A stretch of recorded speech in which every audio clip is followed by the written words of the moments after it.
Hello everyone, in today's video I'll be going over a build for Hero Damage EV2 based off the Atomic Launcher.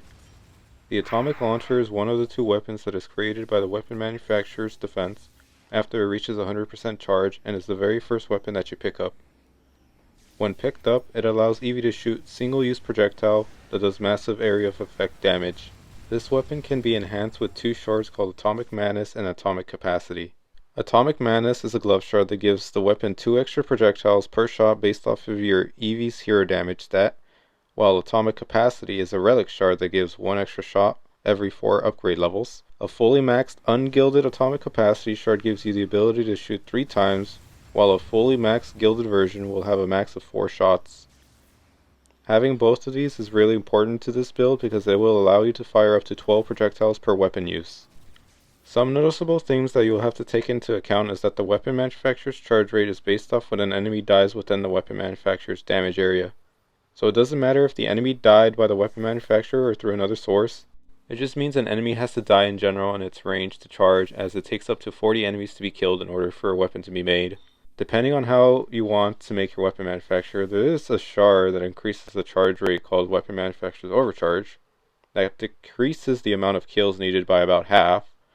For the purpose for this video, I only have this set up for boss killing, like Malachi and the lava beast, so this is what I currently use on my weapon manufacturer. Defense rate, deadly strikes, and atomic capacity with the defense rate 8 mod, 10 tenacity, and storm servo with godly range stat.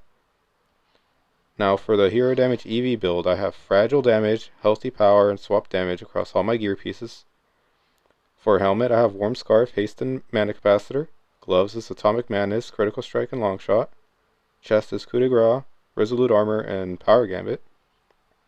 Boots is Aerial Mastery, Speed Boost, and Run and Gun. And for the weapon, I have Burning Strike, Sundering Blow, Stand Your Ground with Air Superiority, Crit Chance, and Healthy Crit. Ring is Poison, and Pet ability is Cyclone, but you can use Sandstorm as well. Some of my reasonings for using mods like Air Superiority over something else, like Focus Power, is because while using the weapon, the Eevee only has one ability that it can use, and it's the pet ability. Actively having the weapon prevents you from using holographic decoy, so you can't use that for another stack of focus power. So focus power is only a 5% more damage increase compared to air superiority, but I wouldn't suggest using focus power since it's a really expensive mod compared to air superiority. Also, even though technically you aren't on the ground, stand your ground still works fine while flying, as long as you're not moving around while flying. Staying in place while flying will still trigger stand your ground, and you can visually tell by the appearance of green orbs that float around your character. Since that covers the Eevee build and the weapon manufacturer, I'm also going to include other things that are good to know, such as what to use during the boss fights to enhance your damage, output, in general. Setting aside some DU, you will want to add a tree, either a flame or water aura, and an obelisk, since these are the main 3 defenses that could enhance your damage. A tree naturally increases your crit chance by 10% and crit damage by 20%. And you'll want to add a shard called World Tree McBufferson, since that adds another 10% to your damage. An obelisk gives you a bubble around your character that gives you 20% damage bonus, but adding a shard called Empowering Blasphemy can increase your hero damage by up to 86% when gilded. I recommend either having an ungilded max rate or a defense rate 7 mod to max out the attack speed for a more consistent obelisk buff. And for the flame or water aura, all you will need is the empowering aura shard, since that also increases your damage while in the aura. Another way to increase your damage output is to have a monk buffer, since monk's heroic wave ability increases nearby heroes' hero damage. The main things you'd want for the monk are inspiration, heroic power, sundering blow, radiant empowerment, oil chip with Midas touch to ignite, with a poison ring and a Dragolich. Usually for boss fights, I let my ult shoot at the boss for a bit and proc the debuffs, then my main kills the boss.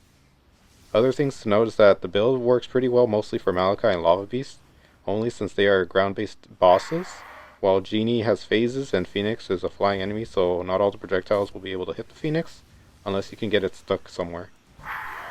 If you do use it against the Phoenix, be sure to use the anti-air shard instead of burning strikes for it. Anyways, that is all for this video, and I'll see you guys later. Bye bye!